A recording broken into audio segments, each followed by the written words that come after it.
we have already discussed some points of Fyol's principles of management, like division of work, authority and responsibility, discipline, unity of command, unity of direction, subordination of individual interest to general interest, remuneration of persons. These 7 points we have discussed yesterday. Today we will discuss some more points. Total points are 14. Next 7 points are written here, you can see, and we are going to discuss the 8th point. The point is centralization and decentralization. Firstly, we should know the meaning of centralization and decentralization, and then we will discuss how both the things in an organization important, what should be adopted, centralization or decentralization, to get the good results in our organization. The term centralization means concentration of authority or power at every level of management. According to Fyol, a company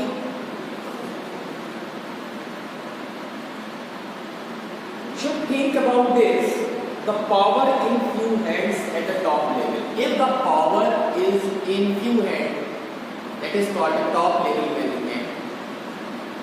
That time if we use the term centralization, it means the management has the full power, and only the management has the full power to direct the things, to direct the employees. It means sometimes dictatorship happens in an organization that is not beneficial. And what does mean decentralization? Decentralization means the allocation of power in different hands at the lower level management, or we can say at the middle level management. What should be done? If we have allocate all the powers in different hands, they can misuse the power according to them. Now the problem arises: what should be done? Now we will understand decentralization means distribution of power at every level of management. I hope you have understood very well what is the meaning of centralization and the meaning of decentralization. Now what should be adopted? According to Fyol, a company must not be completely centralized or completely decentralized, but there must be combination of both depending upon the nature and size of organization. A small organization can be well organized and managed with centralized techniques, but in a large organization there is need of decentralization.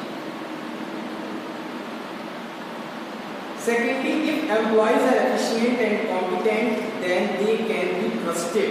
Trust is the main thing.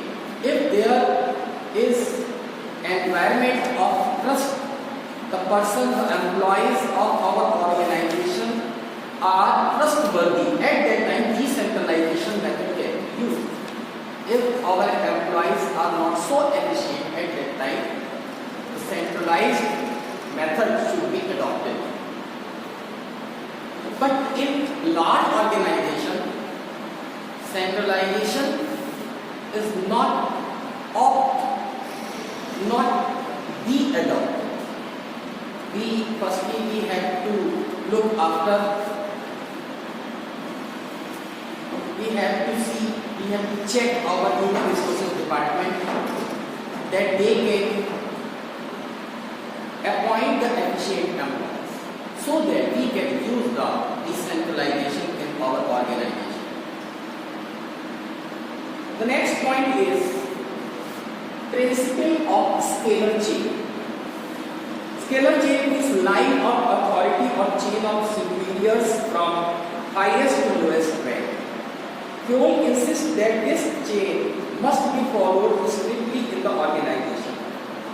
Every information must pass through every key of this chain. No skipping of any one key should be allowed. There must be a chain from top level management to lower level management. And when a direction is given, when a order is given from the top level management, they must be followed by chain by chain. No link must be skipped. Otherwise, what will happen? If some superior does not have that direction, he will not able to follow, and the employees or subordinate who is working in an organization under that superior, at that time they will also be ignored, and the result will be naturally affected.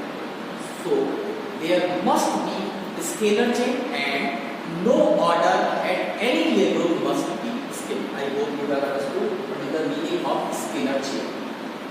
Next point is principle of order. In this point, order does not have the meaning of command. What does it mean then? Here, order means sequence. There must be sequence. In this principle, order does not mean command, but it refers to orderly arrangement of men and material. That is a fixed place for everything and everyone in organization. If a duty is given to some employee, and when he fulfills that duty, after that the other person can fulfill his or her duty. In this way, we can say if a person is not completing, is not fulfilling his duty, other person will be affected. So there must be sequence. Sequence is the meaning of order in this point. Fyol insists that there must be a fixed place to keep every material and thing used in an organization, and fixed place or seat, a cabin for every employee of organization, that no time and energy is wasted in search of any material or any person. And it will be also convenient if some employee needs a remedy of any type, where we should go. We should go if there is an order. The next point is principle of equity.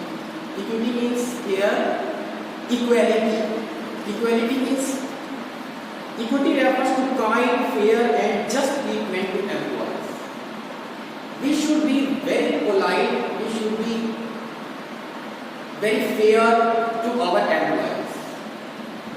Employees will put their maximum efforts only when they are treated with kindness. If we dictate every time to our employees and always show our superiority, our employees will hurt and they will be unable to produce their maximum efforts, because they will be hurt. And employees must not be hurt. This is also the duty of the manager. If a manager is biased, suppose if a manager is biased in dealing with employees, then employees will get this satisfied and will not contribute their maximum capacity. Equity does not mean equal salary.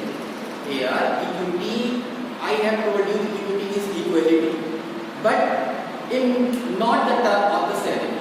If the person has subordination, naturally he will get the low salary and the superior will get the high salary. Is understood? But treatment must be equal. Every employee has his or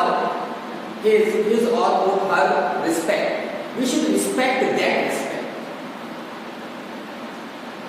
The next point is stability of tenure or persona. It refers to no frequent termination. Management should also see this. We should not change our employees time to time. Very frequently. If there is a problem, naturally he will be terminated. But we should not terminate our employees very frequently. Or we should also not transfer from one employee to another post and another employee to another post. According to this principle, the management must provide the feeling of job security. Because if any employee has the feeling of insecurity of his job, he will not be mentally satisfied and he will not take his full interest in the job. Because with the feeling of insecurity of the job, employees cannot contribute to their maximum. Frequent turnover of employees is bad for organization and such decisions must be taken when they are almost unavoidable. The next point is initiative. Initiative refers to taking the first step with self-motivation. Fyol suggested that employees in an organization must be given an opportunity to take their innovation in the job. If they are producing, they are doing any initiative work, we should welcome their innovation, and if there is a problem, we can correct them, but their innovation must not be checked. Suggestion and ideas of the employees before firing to plan. The initiative does not mean disobedience. Imagination and initiativeness is very good, but it must not be disobedience of the rules and regulations of the organization. The next point and the last point is esprit de corps. It is very important. Management must encourage and promote team spirit. What does it mean? It means the work must be done in team spirit. Unity and harmony must be in the organization. There must not be any type of ego problem, because we should understand that every employee has its role, has his role, and he or she is as important as you are. Because suppose if that person is not there, if he is not performing his duty, your work will also be affected. So we should recognize that every employee in the organization. This will bring coordination for cooperation in organization. Managers should replace I with me. If in the life in an organization there is a feeling of I, it means ego. If we are using the term we, it means we are doing the work collectively. We respect each other. This will give rise to the mutual trust and belongingness among team members. It will minimize the need of using penalties also. I think students, you have understood these 14 points of Fyol's principles of management, and these are very important. You will have to learn for your board examination, and all the case studies, many case studies will come from this point. I think it will be completed and you will learn at home. Till then, thank you. Stay home.